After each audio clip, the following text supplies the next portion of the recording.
கலைஞரின் மகனாக இருக்கக்கூடிய நான் சொல்லுகிறேன், தர்மம் தன் வாழ்வதனை சூது. I am not prepared to answer you. You are anti-Indian.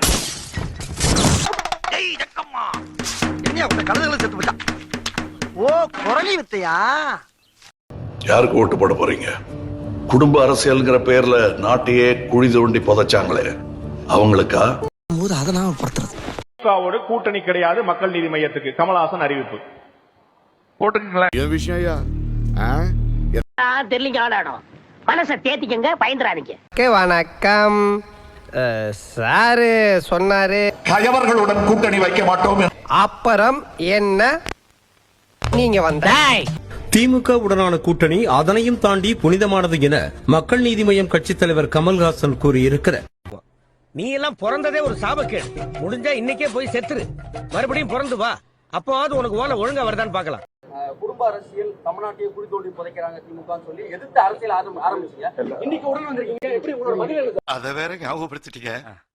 நெஞ்சமெல்லாம் பொண்ணா இருக்கு தம்பி, மறக்க முடியல. நாட்டுக்கு தேவை, அதனால் வந்துரு. என்னடா முட்டாத்தனமா பேசிக்கிட்டு இருக்க முட்டா பயல?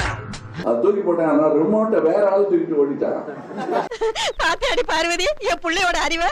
இந்த உலகத்துல மக்க மனுஷ தோண்ட காலத்துல இருந்து இப்படி ஒரு விளக்கத்தை யாரா சொல்லிருக்காங்களா?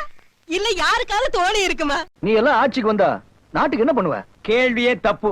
முதல்ல நான் என்ன பண்ணிக்குவேன்னு கேள்வி. மாநிலங்கள் அவையின் உறுப்பினராக தேர்ந்தெடுக்கப்பட்டிருக்கும் கமல்ஹாசன் எனும் நான் இந்த வேலைக்காகத்தான் எங்க வீட்டுல துணி துவைச்சு டாய்லெட் கிளீன் பண்ணிருக்காரு சார். இப்ப